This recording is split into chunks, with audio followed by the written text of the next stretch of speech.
Perkenalkan, nama saya Natalia Natasha, NIM 6203210023. Saya dari kelas IKOD 2020. Di sini saya akan menjelaskan dari doping diuretik. Apa sih itu pengertian doping? Menurut Badan Anti-Doping Dunia atau WADA, istilah doping mungkin berasal dari kata Belanda atau DOP, minuman beralkohol yang terbuat dari kulit buah anggur yang digunakan oleh prajurit dulu untuk membuat mereka lebih kuat dalam pertempuran atau pertandingan. Pada awal abad ke-20, istilah doping diperkenalkan untuk menggambarkan pemberian obat-obatan terlarang pada kuda pacu. Pada tahun 1999, WADA akhirnya dibentuk untuk mengatur standar dalam anti-doping. Ini bertujuan untuk mempromosikan, mengkoordinasikan, dan memantau perjuangan melawan doping pada olahraga dalam segala bentuknya. Setiap tahunnya WADA memperbarui dalam daftar resmi zat terlarang atau metode doping yang dilarang. Zat dan metode dilarang jika memenuhi setidaknya 2 dari 3 kriteria berikut, yaitu 1. Zat atau metode yang dapat meningkatkan kinerja, 2. Menimbulkan ancaman bagi kesehatan atlet, 3. Melanggar semangat olahraga. Slide selanjutnya yaitu jenis-jenis doping. Ada beberapa jenis zat yang dilarang oleh Badan Pengatur Olahraga, yakni stimulan diuretik, steroid anabolik, androgen agonis beta 2, analgesik, narkotik, hormon, dan serta peptida. Slide selanjutnya definisi diuretik dan golongan diuretik. Diuretik adalah obat yang digunakan untuk membuang kelebihan garam dan air dari dalam tubuh melalui urin. Obat ini memiliki beberapa jenis, yaitu lob diuretik, diuretik hemat kalium, dan THZD. Diuretik atau diuretik tersedia dalam bentuk obat minum atau suntik. Biasanya diuretik digunakan dalam pengobatan hipertensi, gagal jantung, sirosis hati, gagal ginjal, penyakit ginjal, paru-paru, dan untuk mengurangi efek samping dari garam dan atau retensi air. Sementara itu, atlet biasa menggunakan untuk menghilangkan air dari tubuh dan menurunkan berat badan lebih cepat, yang dapat membantu mereka dalam memenuhi kategori berat badan pada olahraga tertentu.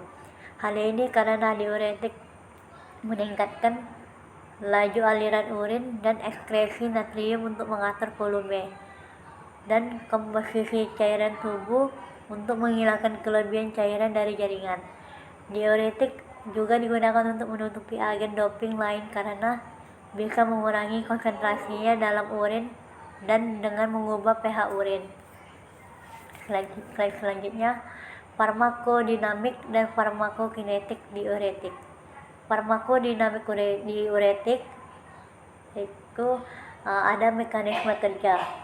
Furosemide bekerja pada bagian segmen tebal pars ascendens lengkung Henle dengan menghambat kontraporter atau Na positif atau K positif atau Cl negatif, disebut NKCC2 pada membran luminal tubulus. Kerja NKCC2 mereabsorpsi ketiga elektrolit natrium, kalium, dan klorida.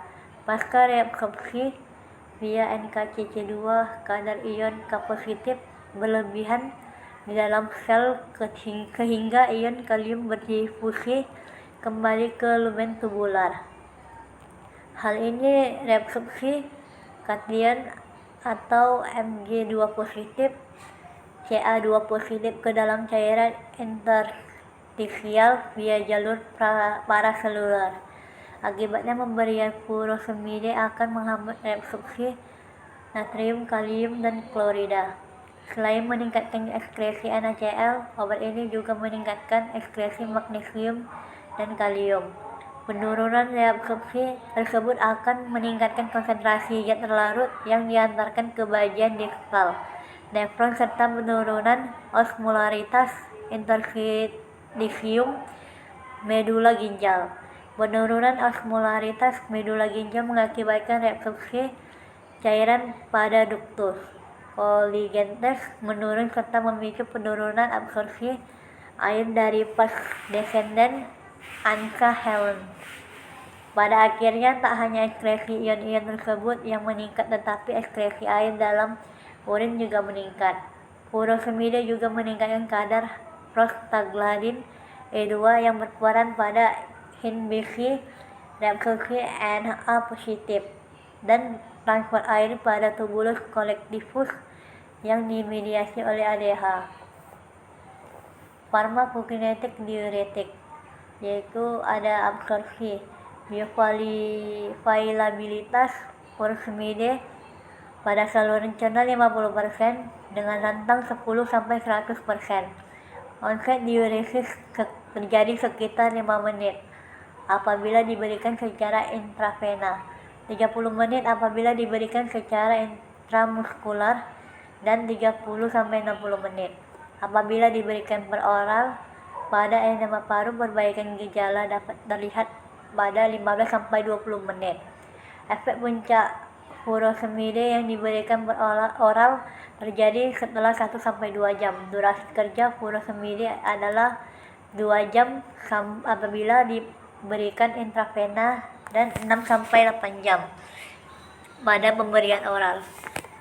Yaitu ada distribusi furosemida berkaitan dengan protein 90% atau albumin, kemudian menuju tubulus proksimal dan disekresikan melalui organic transporter, lalu bekerja pada cotransporter Na positif atau K positif atau Cl negatif. Pada pasien neonatus, distribusi 1,5-6 kali lebih besar dibandingkan pasien dewasa.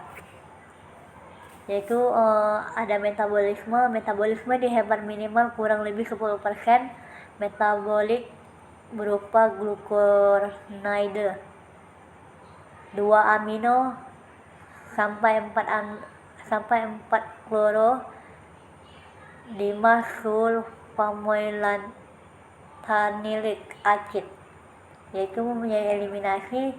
Furosemida diekskresikan di urin dalam 24 jam, 50% dalam bentuk furosemida dan sisanya diubah menjadi glucuronide.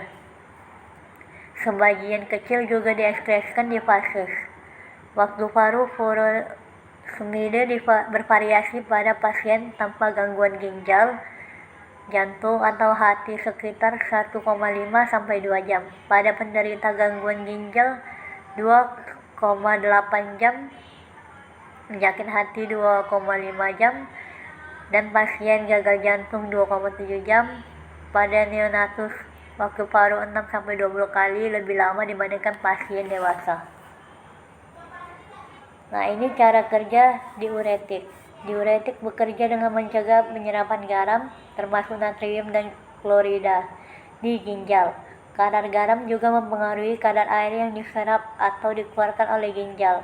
Dengan cara kerja ini, garam dan air akan dibuang dari tubuh melalui pengeluaran urin. Slide selanjutnya, efek samping penggunaan doping diuretik.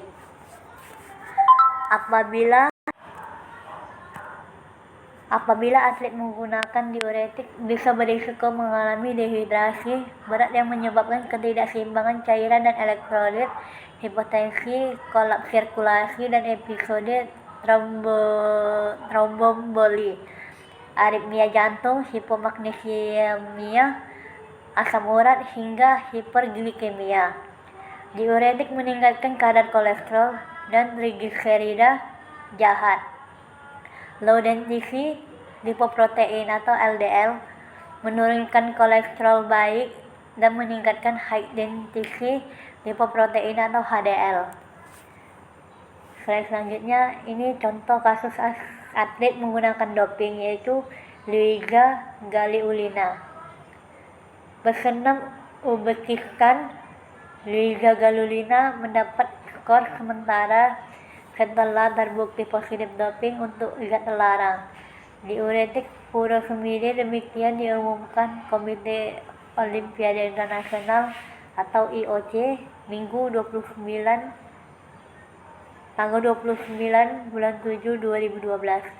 Galilina menjalani tes doping pada 25 Juli 2012 lalu atau 4 hari sebelum dimulai kompetisi senam artistik Putri Olimpiade 2012 di London, Inggris. Hasil sampel B telah diterima. Keputusan definitif akan diumumkan oleh komisi disiplin, kata IOC. Seperti di kalinya, furosemide juga termasuk dalam daftar zat terlarang yang disusun Badan Anti Doping Dunia. Zat tersebut dapat digunakan sebagai zat penyamar terhadap penyalahgunaan obat-obat terlarang lain. Nah, sekian, terima kasih dari presentasi saya.